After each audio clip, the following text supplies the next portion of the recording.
En Apocalipsis, ¿verdad? En Apocalipsis 19. Muy bien.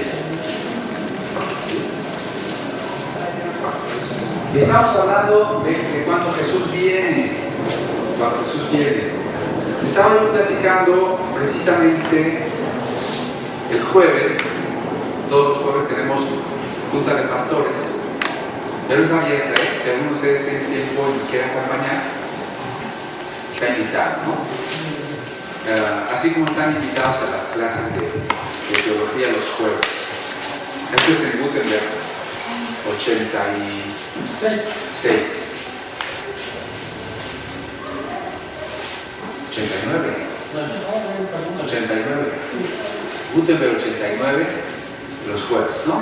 Bueno, el chiste es que comentaba yo con los pastores cómo la doctrina tradicional evangélica es que va a haber un rapto,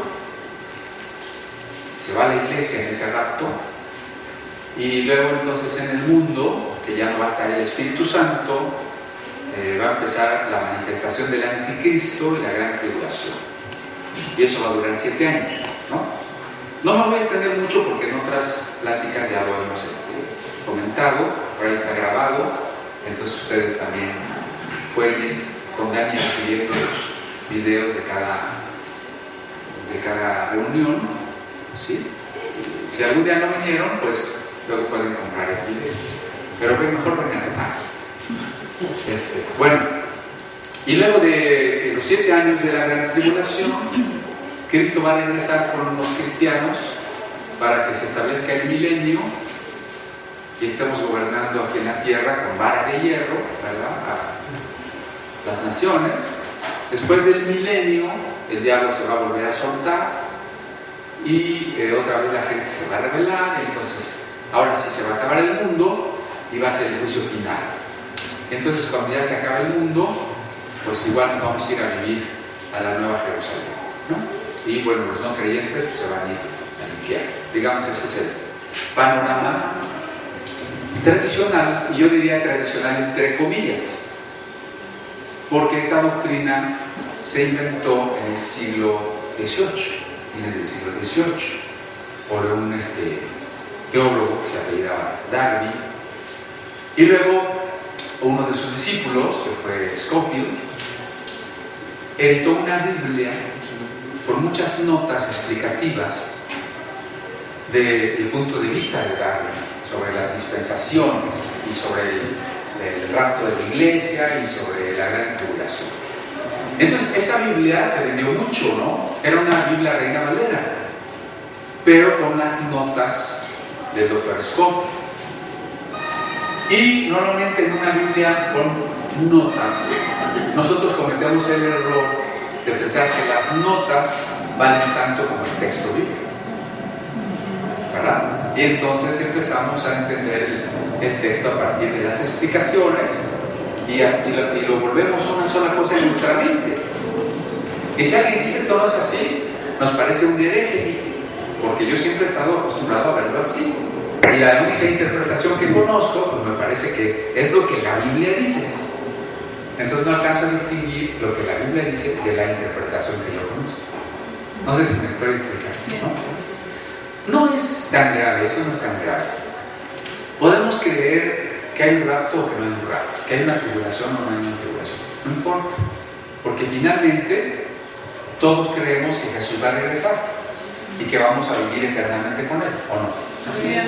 Si usted me dice que no cree que vamos a vivir con Cristo y que Cristo no resucitó y que no va a regresar, entonces sí, ya no podemos jugar, ¿verdad? Juntos, ¿verdad?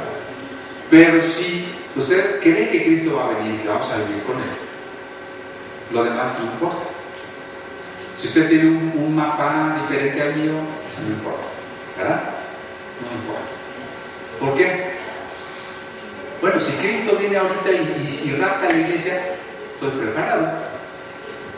Si Cristo no viene ahorita y se manifiesta el anticristo y me van a matar por Cristo, estoy preparado. Pues no pasa nada. ¿Sí me explico? No nos vamos a pelear por eso. Esa es la primera cosa importante. No ser intolerantes. ¿Sí? Es que ese hermano no cree como yo, no es cristiano. cristiano se va a ir al infierno, es un hereje, ha de ser del diablo. ¿Sí? Tenemos que estar unidos en las cosas esenciales. Es esencial creer que Jesús regresa, que resucitaremos con Él y que viviremos para siempre con Él. ¿Sí o no? Eso es esencial. Fuera de eso, pues podemos tener una teoría u otra, lo mejor sería conocer varias, y a lo mejor hasta tener duda, ¿no? Decir, bueno, yo todavía no tengo claro, voy a seguir estudiando, ¿o no? Pero hemos dicho que cuando Cristo venga, van a pasar varias cosas al mismo tiempo. Una, en ese instante que Él está regresando, todo ojo le verá. Así dice Mateo 24. Así dice Apocalipsis 1.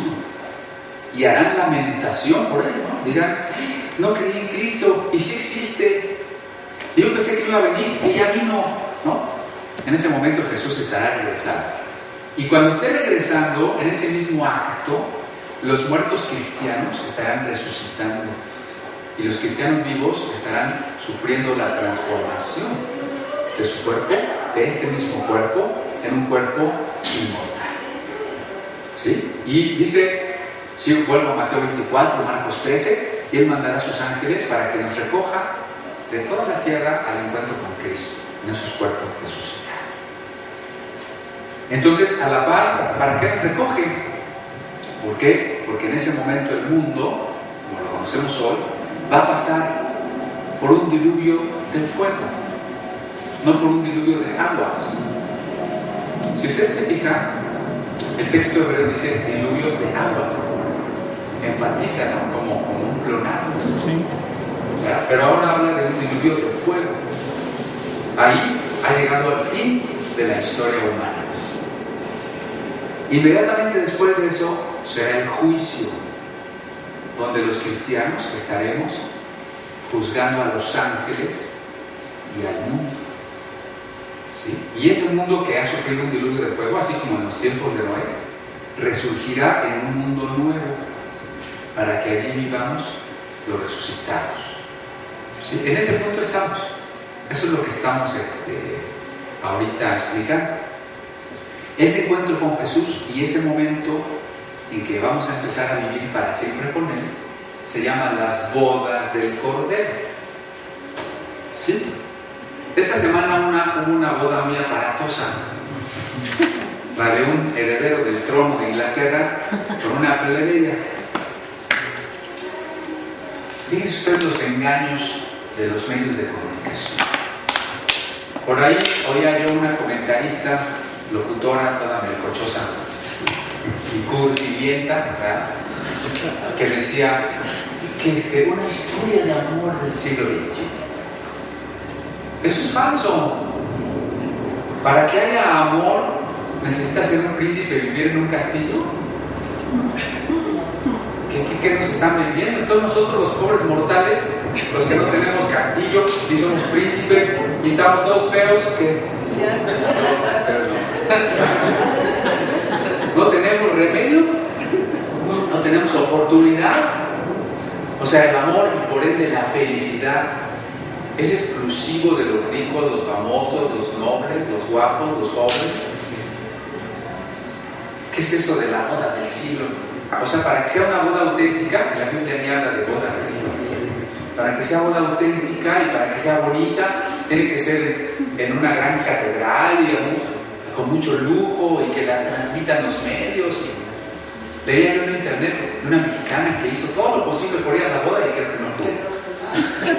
Digo, bueno, ¿por qué le das importancia a una cosa de esas? Pero fíjense cómo el mundo nos impone su manera de pensar. No ha de faltar la jovencita cristiana que está maravillada por la gran boda. No vino.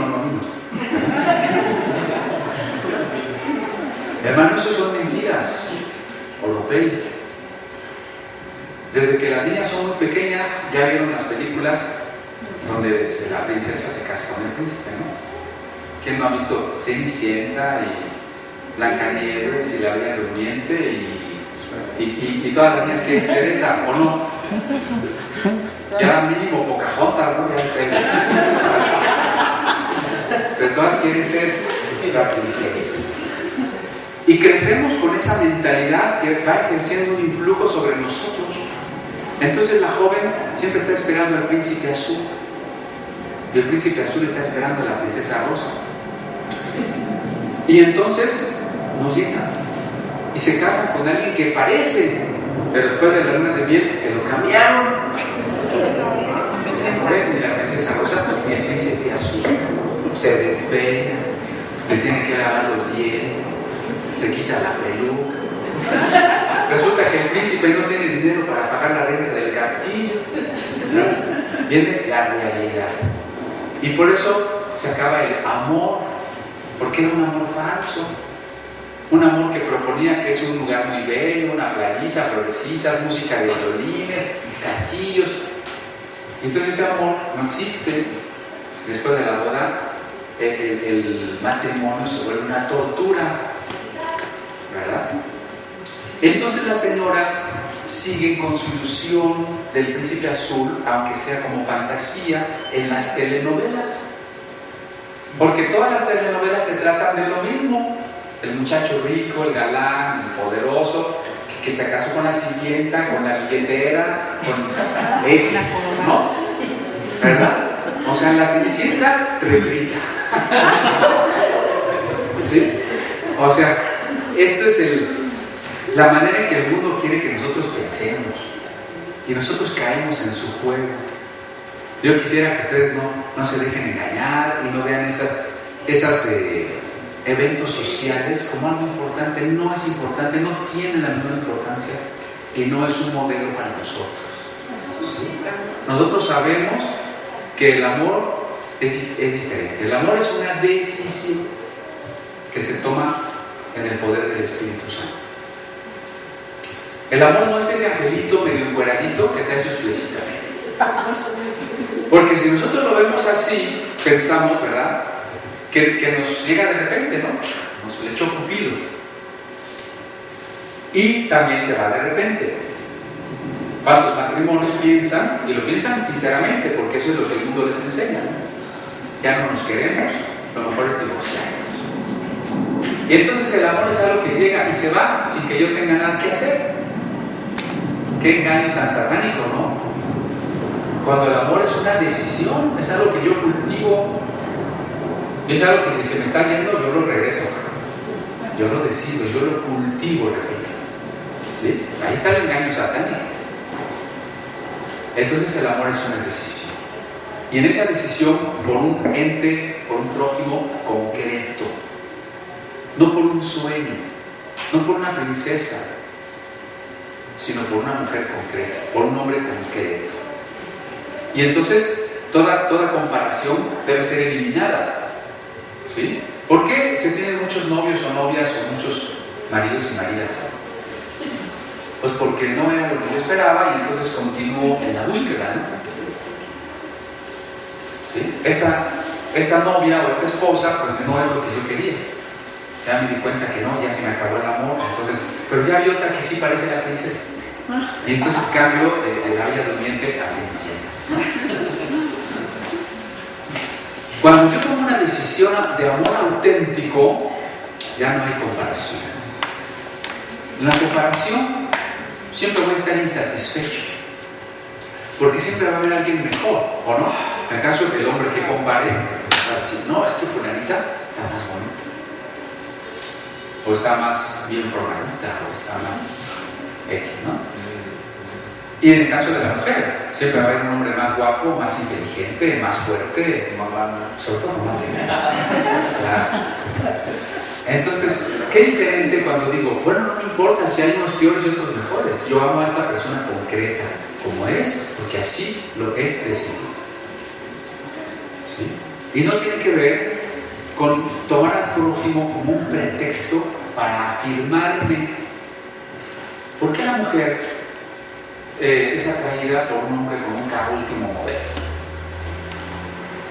Su instinto le está diciendo que allá hay provisión, ¿no? Entonces, no está amando, está buscando al prójimo como un pretexto para ser ella. ¿O por qué el hombre quiere ir con una güerota de brazo que pone quiere afirmarse socialmente, ¿no? Que diga, ese sí es bien macho, ¿no? Si ven, eso no es amor. No es amor, son maneras en las que usamos al prójimo. Entonces, todas estas noticias que engrandecen una bobería como la de la boda esa, están muy lejos de lo que estamos estudiando nosotros, las bodas del poder. Esas sí son bodas. Esas sí son bodas porque Cristo nos ama y no éramos ninguna princesa. ¿Verdad que no? Ya lo hemos comentado cuando empezamos a hablar de la novia de Cristo, que más estábamos comparados por los profetas como una mujer vestida de harapos, como una mujer en la inmundicia, como una mujer suripanta o meretriz, para decirlo de forma elegante, ¿verdad? Y entonces Jesús nos amó así como éramos, sin merecerlo, sin buscar algo que tuviera que ganar. Al contrario, asumiendo el dolor, el sufrimiento, porque el que ama, sufre. No se puede amar sin sufrir. ¿Usted ama a sus hijos? Sí. ¿Y sufre por ellos? ¿O le da lo mismo? Bueno, si le pegan en la escuela, no me importa. Si se va a las drogas, no me importa. ¿Verdad que no? Sufrimos por ellos, ¿no? Amar es sufrir, con dolor para llegar a los hijos. Cuando Dios decide amarnos, decide sufrir. Qué importante que el inmutable, el que no necesita nada, el que es completo en sí mismo, haya aceptado sufrir. ¿Verdad? Ese es amor. Y ese sufrimiento y ese amor se manifestaron de la manera más profunda cuando decidió dar a su hijo y cuando el hijo decidió morir. ¿Sí? Y no solo decidió morir, sino decidió limpiarnos e irnos regenerando, irnos vistiendo. Hemos ejemplificado que las novias se preocupan por la boda, ¿no? Por aquí en el World Trade Center, dice aquí, ¿no? O sea, expo tu boda, ¿no? Entonces ahí van las muchachas que necesitan ver todo, desde cómo hacer las invitaciones, quién organiza bodas, el vestido, los zapatos, el tocado, el no el novio, ¿sí? ¿No? Entonces, toda esa preocupación por casarse y prepararse y estar bonita, eso es algo que Cristo hace por nosotros y se llama regeneración. La carta a los Efesios dice que Él está preparando a su esposa para presentársela sin mancha ni arruga. Y creo que hoy pues, no podríamos decir nosotros que ya no tenemos arrugas de las espirituales, porque de las otras cada día vamos a tener, ¿no? Que no tenemos manchas ni arrugas, sí tenemos todavía muchos defectos, muchas cosas en las que necesitamos que el Señor trabaje con nosotros y nos transforme. Pero vean cómo nos ama. Nosotros en ese amor falso, que es el amor romántico, solo necesitamos al otro, más que amarlo, lo necesitamos. Si no, analicen cualquier carta de un enamorado. Te necesito, más que el aire, ¿no? No dice te amo y estoy para lo que tú necesites, dice te necesito. ¿Se fijan? Te necesito. Ahí está.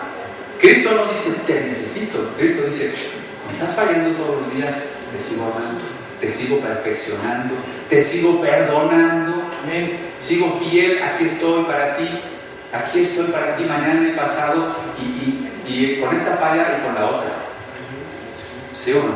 Sí. Ahí está Cristo, fiel siempre, preparándonos. Ese es el amor. Pero ahorita somos la prometida. Ahorita no somos la esposa de Cristo, somos la prometida. ¿Sí? Cuidado también porque en el contexto bíblico, la prometida, para el caso de adulterio, o sea, ya es tan culpable como si estuviera casada. ¿Sí? Si la prometida se iba con otro, ya era considerada adúltera y entonces la apedreaban. Recuerden el caso de la Virgen María, ni más ni menos. La Virgen María estaba desposada, es decir, prometida con José. ¿Sí recuerdan eso? Entonces María se va a visitar a su prima Elizabeth, que está en el sur del país. María vivía en el norte, en Nazaret.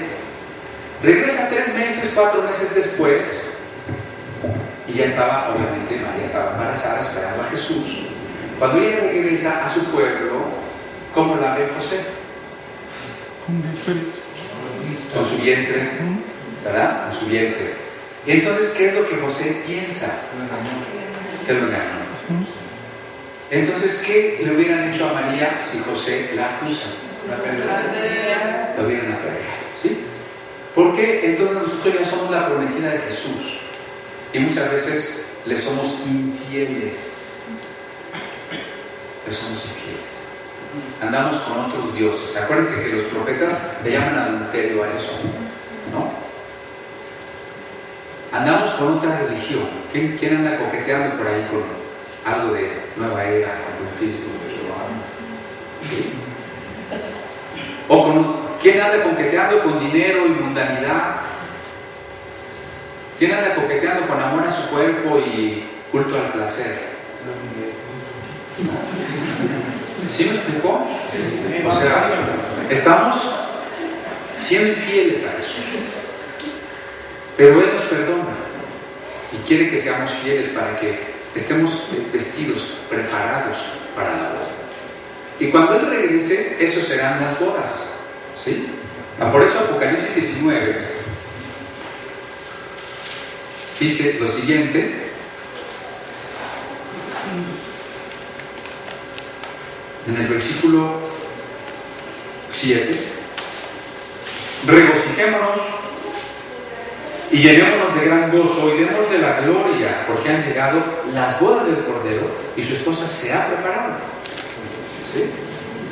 Entonces yo les pregunto a los que creen en la tribulación y el rapto y esas cosas, les digo, a ver, si en el rapto ya fueron las bodas del Cordero, ¿por qué cuando llegamos a Apocalipsis 19, que está después de las copas y las trompetas y los sellos, ¿por qué dice que ya llegaron las bodas del Cordero? Pues no, que ya fueron. ¿No se ha preguntado eso alguna vez? Según Apocalipsis, las bodas del Cordero están al último, cuando Jesús viene a la tierra. ¿O no? Y si no, lea el capítulo 21, el capítulo 21, y se vio un cielo nuevo y una tierra nueva. De eso vamos a hablar mucho cuando lleguemos a ese capítulo, pero yo les decía a algunos hermanos, si es que no vamos a ir a vivir al cielo, ¿no? Incluso uno de ellos me decía, nosotros tenemos que cambiar nuestra manera hasta de compartir el Evangelio, ¿no? Claro. ¿Quién no dice que Juan vio el cielo y que todos iban al cielo? Dice, vi una tierra nueva. Y dice el verso 2, vi también la santa ciudad, la nueva Jerusalén, que descendía del cielo desde Dios y preparada como novia adornada para su esposo. La nueva Jerusalén no va a estar en el cielo. Aquí dice que en la tierra, ¿no? Bajaba a la tierra. Ahora, la nueva Jerusalén es una ciudad literal de oro macizo. ¿A qué dice aquí? Que es la novia que se va a casar. ¿Usted se casaría con una casa? No. Entonces, ¿por qué queremos que Jesús se case con una ciudad de oro macizo? Uno se casa con personas, ¿o no? Parece hasta absurda mi pregunta, ¿no? ¿Usted se casaría con una casa? Jesús no se va a casar con una ciudad, se va a casar con personas. Entonces, si dice que la nueva Jerusalén es la novia que viene a la tierra nueva preparada para casarse, ¿quién es? Nosotros. Entonces, no sé si queda clarísimo que las bodas del Cordero se anuncian cuando Jesús está bajando a la tierra. Dice, han llegado las bodas. Y cuando está la nueva tierra preparada y la nueva Jerusalén, que es la iglesia, se presenta allí, es la boda, ¿o no? ¿O a dónde nos vamos a ir a vivir? ¿No es en el momento de la boda cuando la mujer ya se va a vivir con el novio? Entonces es el inicio de la nueva creación, la boda, donde ya vamos a vivir con el novio. ¿Sí o no? Ahora, ¿cómo nos describe? Ya lo habíamos dicho en el capítulo 19, ¿no? Como vestidos de blanco. Y eso es santidad, ¿no? Santidad. Otra de las noticias que ocuparon estos últimos días en la televisión y demás, algo que ver con santidad, ¿no? Todos somos santos, todos los que hemos creído en Jesús, ¿verdad? Y lo somos en el sentido de haber sido lavados con la sangre de Cristo. No en el sentido de tener que pedir a alguien que ha muerto. Usted simplemente pregúntese, ¿cómo podría yo pedirle algo a alguien que está muerto? ¿Sí? Si yo en este momento le digo a Marco, préstame 500 pesos, él me oye, ¿verdad? Pero si él no hubiera venido, ¿cómo me oiría? Y si ya se murió, peor o no. ¿Cómo le puedo pedir algo a alguien que ya se murió? Si ese alguien que ya se murió me pudiera oír, lo estaríamos convirtiendo en Dios, porque tendría la capacidad de oír a todos sus devotos, de conocerlos, de estar allí en cualquier lugar donde esté su imagen. Entonces sería omnipresente y omnisciente. Y eso solamente es Dios. Dice que los santos juzgaremos al mundo, ¿no? Vamos a la primera carta a los Corintios.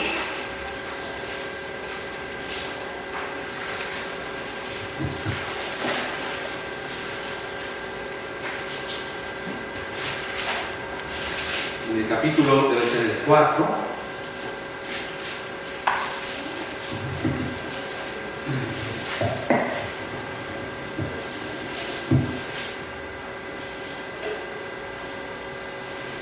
¿Ya lo hemos leído? ¿Alguien me encuentra?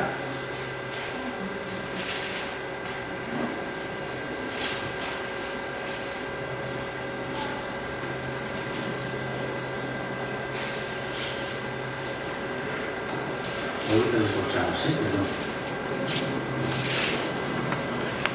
No, es el 6. En el 6, ¿verdad? Vamos a leer desde el 6.1. ¿Se atreve alguno de ustedes que tiene un asunto contra el otro a ir al tribunal ante hombres injustos y no ante los santos? Vean cómo está hablando aquí. ¿Qué son los creyentes? Santos, ¿verdad? ¿Sí? Aunque no nos hayan beatificado, ¿no?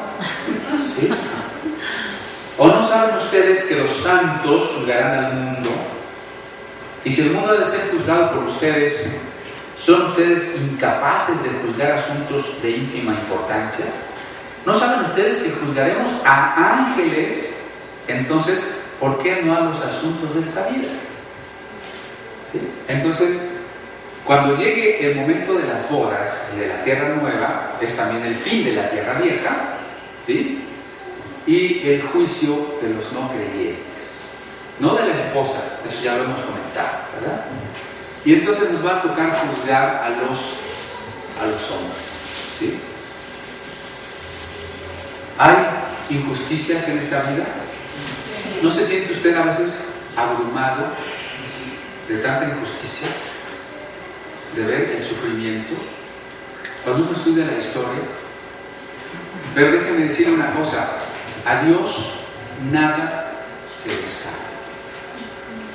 Cuando dice el libro de Proverbios y el libro de los Salmos que el injusto dice Dios no ve, no es que literalmente el injusto diga Dios no ve, ni le interesa, sino que con su actitud él está considerando que no hay consecuencias de lo malo que haga. Al contrario, hay ventajas, ¿sí? Porque obtengo más dinero, ¿sí? Cuando yo puedo practicar el crimen organizado, obtengo dinero, obtengo poder. Entonces, ¿cuáles son las desventajas? No pasa nada.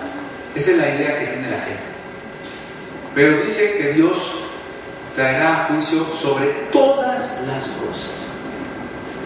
La carta a los Romanos dice que aún nuestras obras buenas y nuestras obras malas serán recordadas por Dios. No estoy hablando de una salvación por obras, creo que eso ya lo hemos comentado, y cuando hablamos de la salvación de los gentiles, nosotros somos salvos por Jesús, por el sacrificio de Jesús, pero eso no quiere decir que Dios ha olvidado ni las buenas obras ni las malas obras, y mucho menos del que no se ha convertido. ¿Sí? Todo se va a saber. ¿Se acuerdan que dice, y los libros, página 19, los libros se abrieron? ¿Y qué está escrito en los libros? Todo lo que hemos hecho, todo lo que hemos hecho, hasta lo más detallado.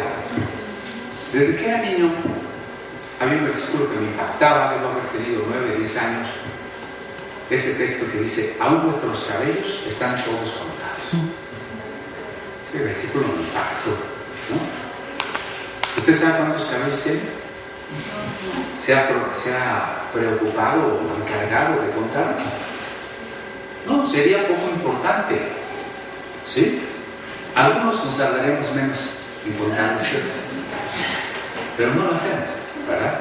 O sea, realmente es una manera en que dice que Dios nos conoce hasta lo más íntimo, ¿sí? Y cuando Jesús dice, lo que fue dicho en secreto será publicado en las azoteas. De toda palabra ociosa habéis de dar cuenta en el día del juicio.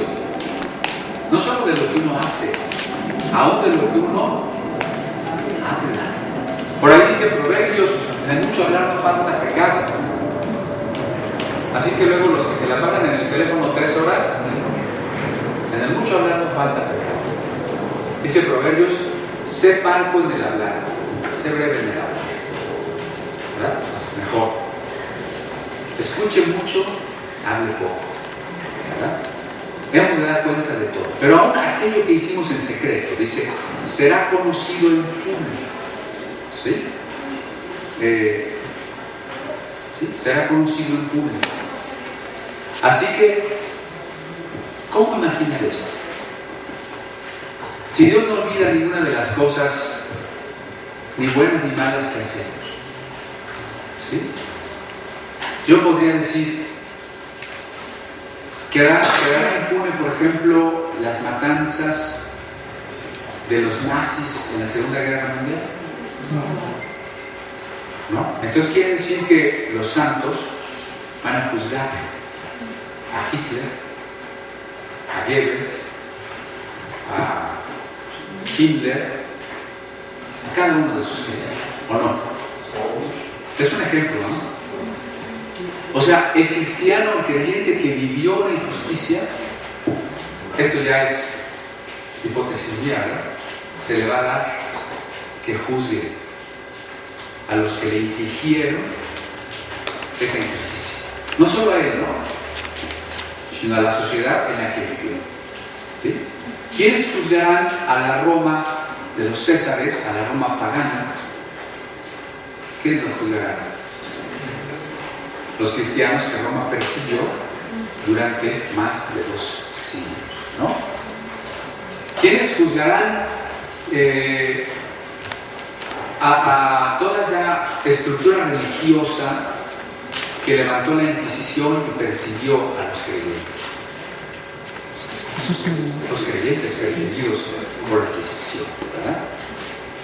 ¿Quiénes juzgarán a los japoneses que invadieron China y fueron terriblemente crueles con todos los chinos? Los cristianos chinos, ¿verdad? ¿Quiénes van a juzgar a Pinochet o a Franco? Los chilenos, los españoles. ¿Quién va a juzgar a Cedillo, Calderón, Fox? Nosotros. Claro que sí. Claro que sí. Los santos juzgarán al mundo. Cuando nosotros veamos, ¿verdad?, injusticias, hay que denunciarlas y hay que luchar contra ellas. Pero muchas veces no tenemos más fuerza. Pero nos queda una esperanza, ¿no? Nada es olvidado por Dios. Y nosotros vamos a tener un poder para traer todo eso a juicio, ¿sí? Pero por supuesto, también tenemos que tener cuidado con nuestras vidas. ¿Qué pasa? Por ejemplo, si yo hablo mal, y no lo digo por mí, ¿no? Sí, cualquiera. Hablo mal del pastor.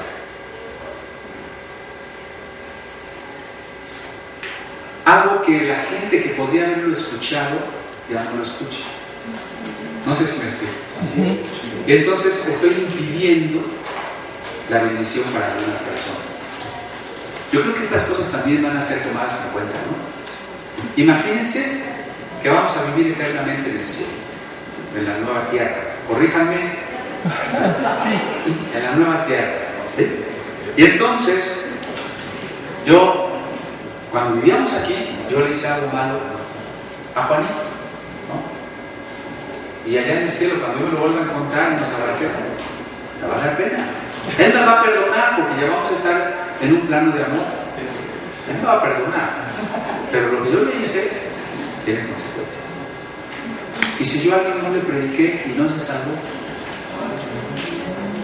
y si yo hice caer a alguien, y si yo hice que alguien se retirara de la iglesia, y si yo fui piedra de tropiezo y de escándalo para alguien.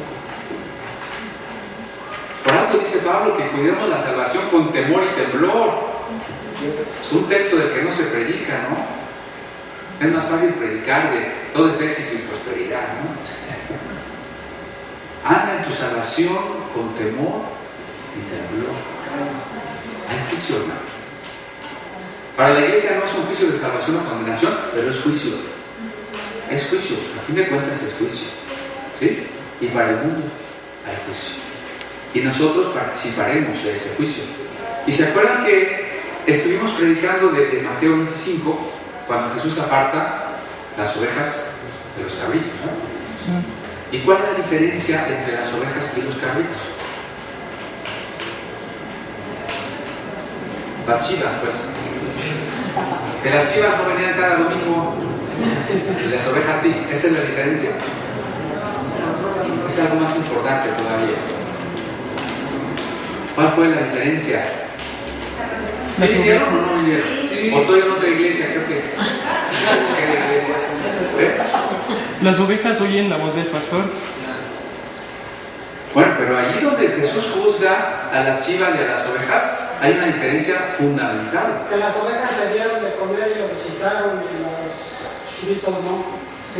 El servicio al prójimo, el amor al prójimo, el amor acción al prójimo, ¿no? Porque es muy fácil amar al prójimo en abstracto. Yo como hippie puedo decir paz y amor, pero no quiero ni a mi familia, ya no voy a ir para otro lado, ¿no? ¿Sí? Yo puedo amar a los niños que están muriendo en África de hambre, ¿verdad? Y hasta pertenecer a una asociación para defender a las focas en el Polo Norte. Sí, pero no amo a mi vecino. ¿Sí? O sea, un amor concreto. Servicio. Esa fue la diferencia, ¿sí o no? Entonces, ¿cómo calificará el Señor nuestra vida cristiana?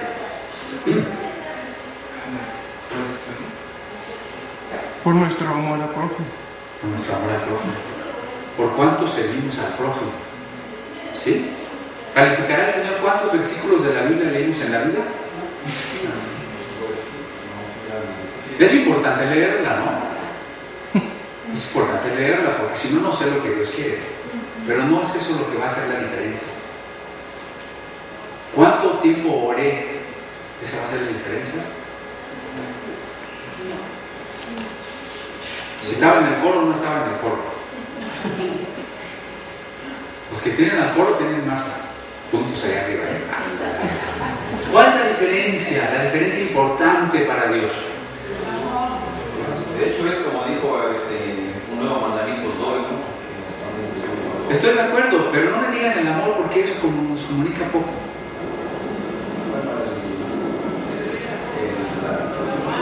Servir, el hacer al prójimo, servir al prójimo, pero no al niño de diabla, porque está muy lejos de nosotros, ¿no? Porque no lo necesite. ¿Sí? ¿Cuál es el prójimo? Más cerca de la iglesia. O sea, ¿por qué digo prójimo, prójimo? Porque de latín es próximo. ¿Cuál es el próximo?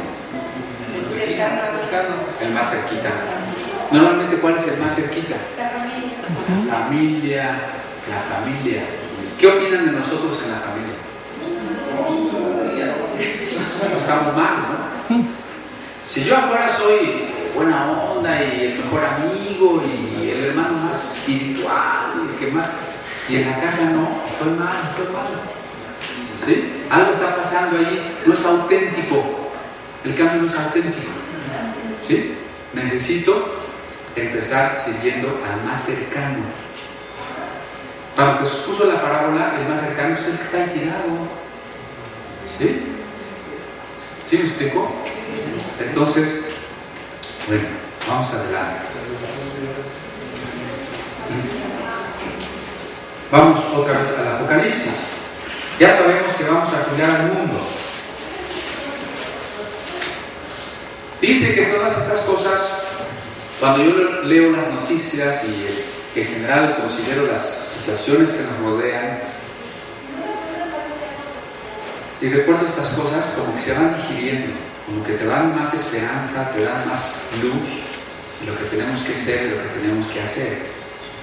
Y entonces dice que en el capítulo 19, verso 19, vi a la bestia salvaje y a los reyes de la tierra, y a sus ejércitos reunidos para hacer la guerra contra el que iba sentado en el caballo y contra su ejército. Y la bestia salvaje fue prendida, y junto con ella el falso profeta, que ejecutó delante de ella las señales con las cuales extravió a los que recibieron la marca de la bestia salvaje y a los que rinden adoración a su imagen. Estando todavía vivos, ambos fueron arrojados al lago de fuego que arde con azufre. Pero los demás fueron muertos con espada larga del que iba sentado en el caballo, la cual salió de su boca, y todas las aves se saciaron de las carnes de ellos. ¿Sí? Y luego nos habíamos saltado, ¿verdad?, al versículo 11 del 20. ¿Sí? Y vi un trono blanco, un gran trono blanco, y el que estaba sentado en él. De delante de él huyeron la tierra y el cielo, y no se halló lugar para ellos. Y vi los muertos grandes y pequeños de pie delante del trono, se abrieron rollos. Se abrió otro rollo, ese rollo de la vida. Los muertos fueron juzgados de acuerdo con las cosas escritas en los rollos, según sus hechos. Y el mar entregó los muertos que había en él, y la muerte y el Hades entregaron los muertos que había en ellos, y fueron juzgados individualmente según sus hechos. Y la muerte y el Hades fueron arrojados al lago de fuego. Esto significa la muerte segunda, el lago de fuego. Además, cualquiera que no se haya escrito en el libro de la vida fue arrojado en el lago de fuego. Note usted cómo Cristo viene y destruye las fuerzas satánicas, ¿no? Eso está en el capítulo 19, muchos le llaman la batalla del Armagedón, pero eso es, ya lo hemos dicho, simbólico. Armagedón es un valle que está en Israel, ¿sí? Ahí no cabrían, aunque es grande, no cabrían grandes ejércitos, ¿no?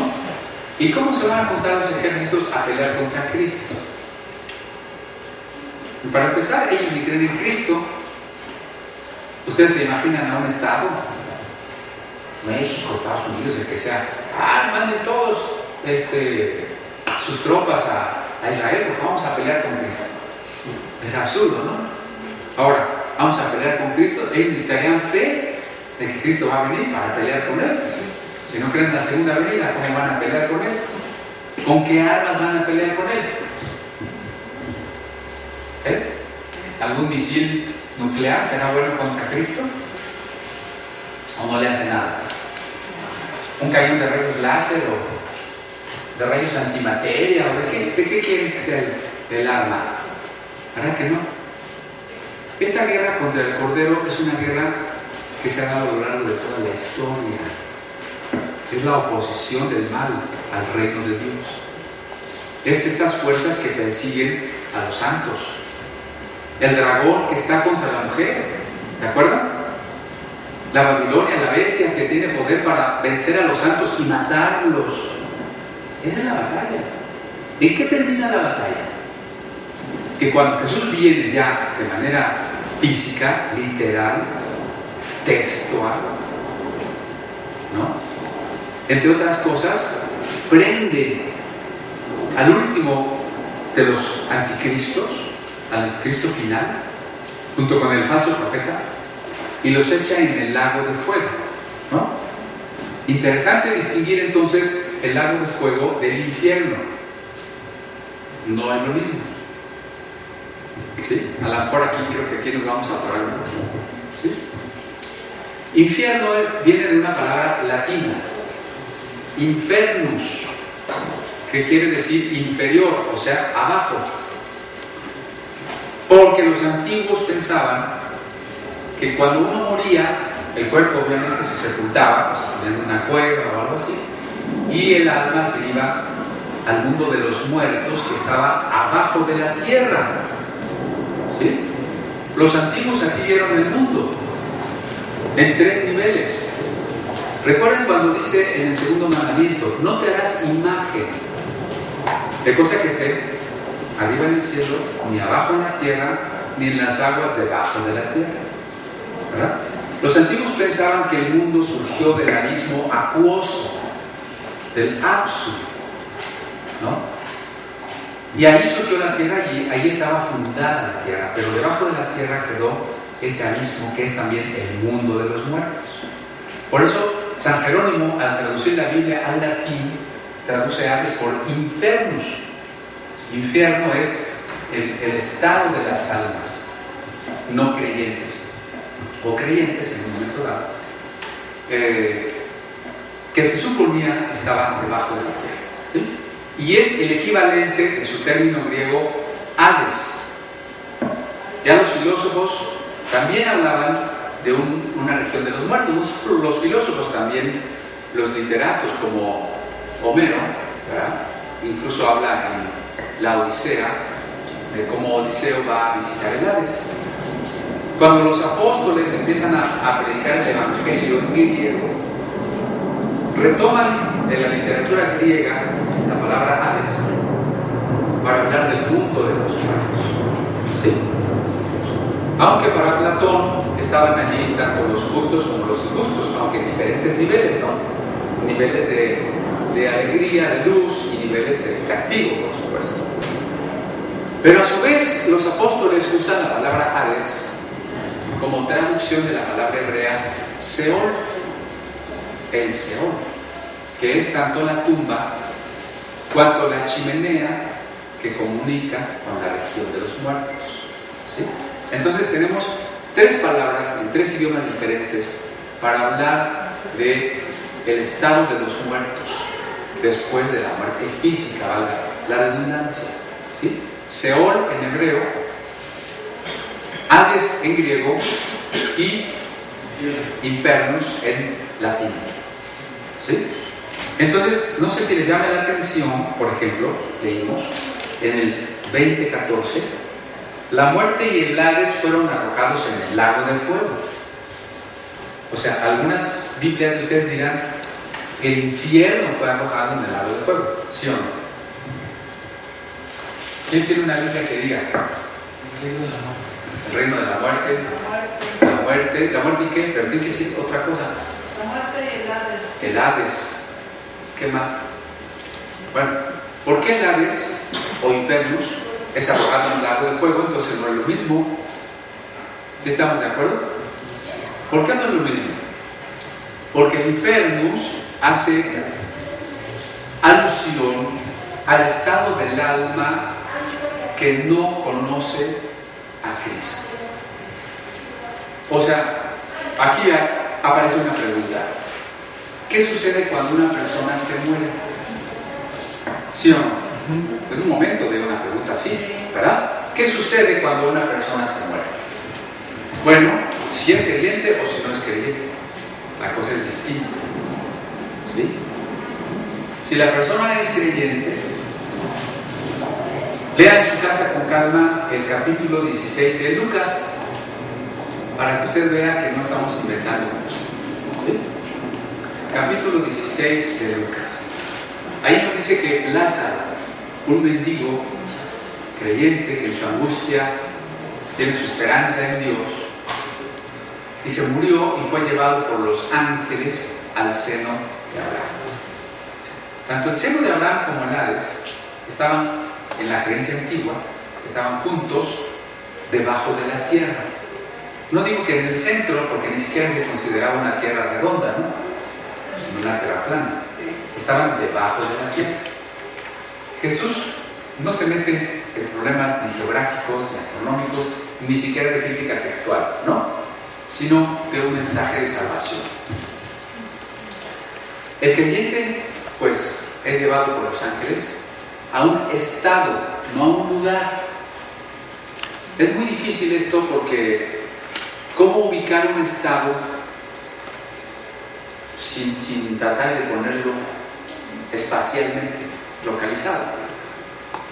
Pero miren, si decimos que el alma no es corporal y el cuerpo es materia, ¿cómo definimos al cuerpo o a la materia? A ver, niños de secundaria, Sofía, ¿qué es la materia? ¿No te acuerdas qué es la materia? Reprobada, ¿eh? Lo que ocupa un lugar en el espacio, ¿no? Si el alma no es material, ¿ocupa un lugar en el espacio? No. Según esta definición, no. Entonces el Hades no es un lugar, no necesita ser un lugar. No sé. No tiene que estar abajo de la tierra. Es otra dimensión, no es un lugar. Pero sí es un estado de comunión con Dios para el creyente, que se puede llamar también en distintos idiomas: seno de Abraham, paraíso, tercer cielo, Edén, como quieran, ¿sí? Y el hombre rico, del que nos habla ahí en 16:23, en el infierno alzó sus ojos. ¿Quién? El hombre rico. ¿Sí? El hombre rico fue sepultado y estaba en el infierno. Fíjense. O sea, en el mundo de los muertos, pero sufriendo tormentos, estando en los tormentos. O sea, el incrédulo ya muere y así como estaba separado de Dios aquí, que Dios no era la prioridad de su vida, cuando muere empieza a sufrir más la ausencia divina. O sea, ¿qué es entonces el infierno? Un estado del alma de ausencia divina. ¿Y qué es el paraíso? Un estado del alma de comunión con el amado. ¿Hasta aquí vamos bien? Pero hasta aquí estamos hablando solo de almas. Y el domingo pasado, que fue domingo de resurrección, explicamos que en el cristianismo lo más importante es el cuerpo, la resurrección. La salvación no se limita, no se agota en ser una salvación del alma, es una salvación del ser entero. Por tanto, implica el cuerpo. Es una salvación del mundo, por tanto, implica la nueva creación. ¿Sí o no? La nueva creación. Ese concepto en San Pablo es importantísimo, ¿eh? La nueva creación. No importa la circuncisión ni la incircuncisión, sino la nueva creación. Y la nueva creación va a terminar siendo nueva todas las cosas. He aquí yo hago nuevas todas las cosas, ¿no? Entonces, el Hades y el paraíso son temporales hasta que llegue la resurrección. Cuando llegue la resurrección de los justos, es el retorno de Cristo. Entonces dice, los muertos en Cristo resucitarán primero para recibir al Señor en el aire, ¿sí o no? Eso implica, cabe decir, que el alma sale del paraíso para reunirse con el cuerpo que sale de la tumba y encontrar a Cristo como seres completos. ¿Sí estamos? Pero también para el caso de los no creyentes, miren, en el 12 vi los muertos, ¿no? Y el 13, el mar entregó los muertos que había en ellos, ¿sí? En el 15, cualquiera que no se haya escrito en el libro de la vida fue arrojado al lago de fuego. O sea, ¿quién está ahorita en el lago de fuego? Nadie. El lago de fuego no se ha abierto, porque según el capítulo 19, la bestia y el falso profeta van a hacer la inauguración. ¿Sí o no? Y luego todos los que no están inscritos en el libro de la vida van a resucitar para juicio y para ser lanzados en el lago de fuego. O sea, infierno es una dimensión espiritual. Lago de fuego es una dimensión física. Por eso el primero es para el alma mientras llega el día del juicio, y el segundo es para el condenado que resucita y es echado íntegro al lago de fuego. Por supuesto que aquí tenemos una serie de preguntas, ¿no? ¿El lago de fuego es literal? ¿Es fuego? ¿Es eterno? ¿No es eterno? ¿Dónde queda el amor de Dios? Todo eso lo veremos en el mismo canal, en el próximo capítulo, ¿verdad? Recuerden de dónde nos quedamos. Estamos comentando del lago de fuego. ¿Qué va a ser? ¿Cómo podemos entenderlo? ¿Cuáles han sido algunas propuestas de los teólogos? Pero todo esto está en torno a la segunda venida del Señor, ¿verdad? Es cuando el Señor viene, que resucita a la gente para que se salve y para que sea castigada. Creo que tenemos que irnos muy claros hoy de que lo más importante para el Señor es que amemos al prójimo, que sirvamos al prójimo, y que eso determina mucho de nuestra posición eterna. ¿Sí? Entonces, pues vamos a orar por ello y oremos también por la adoración a través de la ofrenda o de nuestro diezmo, lo que haya traído.